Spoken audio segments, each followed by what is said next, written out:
Halo guys, hari ini telah terjadi aksi demonstrasi yang bertajuk Indonesia Gelap. Nah, demonstrasi ini dilakukan oleh mahasiswa di berbagai kota di Indonesia. Setidaknya ada di Jakarta, Bandung, dan Surabaya. Nah, kalau kita lihat apa sih yang melatar belakangi sampai terjadi aksi Indonesia Gelap begini.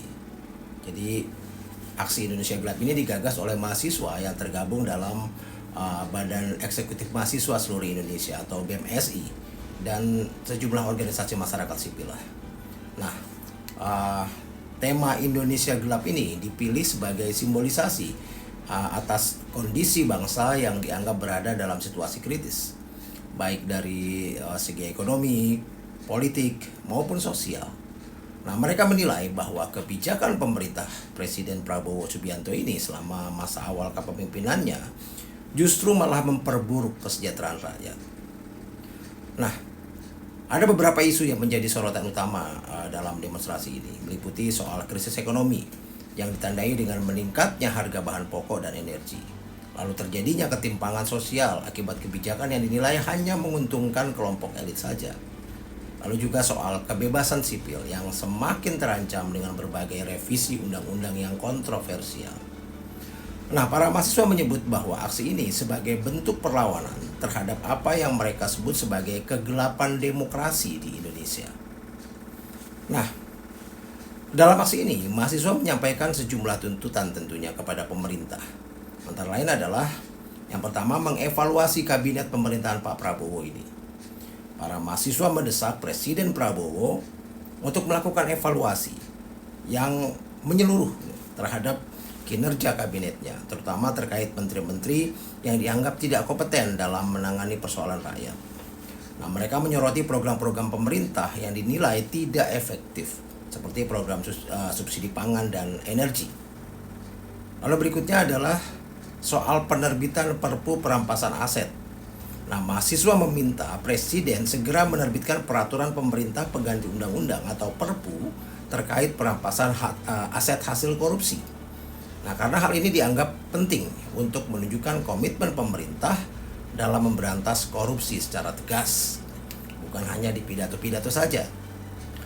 Nah, selanjutnya juga mereka menuntut untuk melakukan penolakan terhadap revisi Undang-Undang TNI Polri dan Kejaksaan.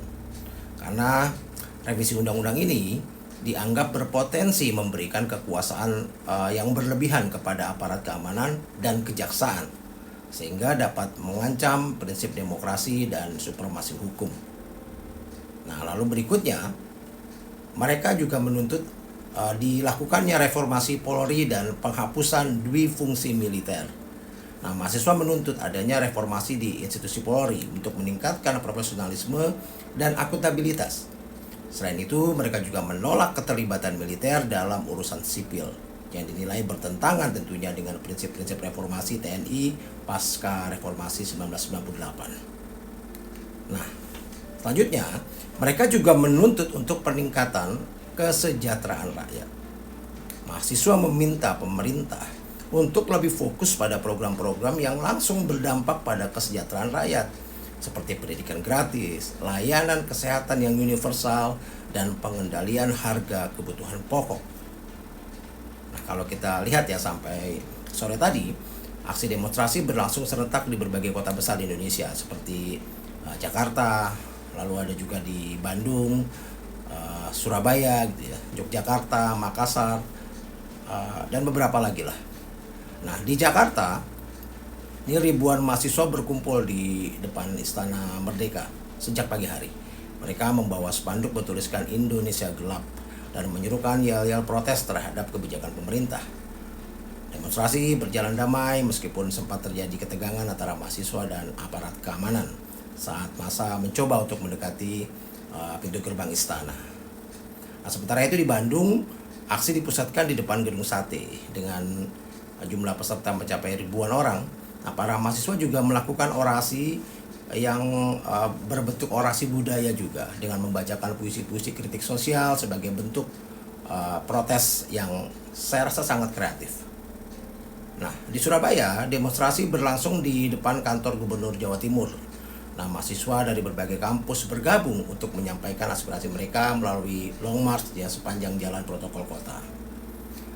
Nah, sejauh ini pemerintah belum memberikan tanggapan resmi terkait tuntutan mahasiswa dalam aksi Indonesia Gelap ini. Namun, Menteri Koordinator Politik Hukum dan Keamanan Menko Polhukam menyatakan bahwa pemerintah tetap membuka ruang dialog dengan mahasiswa untuk mencari solusi. Nah, sementara itu, aparat keamanan mengerahkan ribuan personil untuk menjaga ketertiban selama aksi berlangsung. Di Jakarta saja, lebih dari 1.600 personil dari kepolisian ini yang dikerahkan untuk mengawal jalannya demonstrasi. Meski begitu, ya kita lihat beberapa laporan menyebut bahwa adanya tindakan represif lah terhadap mahasiswa di beberapa daerah. Nah, aksi Indonesia Gelap ini ramailah hari ini diperbincangkan di media sosial dengan tagar Indonesia Gelap yang sempat menjadi trending topik juga di berbagai platformnya. Nah, banyak warganet mendukung langkah mahasiswa sebagai bentuk perjuangan demi rakyat kecil. Tapi yang menyedihkan adalah ada juga di pihak-pihak yang mengkritik aksi ini sebagai upaya politisasi oleh kelompok tertentu. Ya, begitulah. Tapi pada kesimpulannya, aksi Indonesia Gelap ini menunjukkan bahwa mahasiswa masih memegang peran penting sebagai agen perubahan sosial di Indonesia. Demonstrasi ini tidak hanya menjadi bentuk kritik terhadap pemerintahan Prabowo Subianto, tapi juga pengingat ya bagi seluruh elemen bangsa tentang pentingnya menjaga demokrasi dan memastikan kebijakan pemerintah berpihak pada rakyatnya. Salam.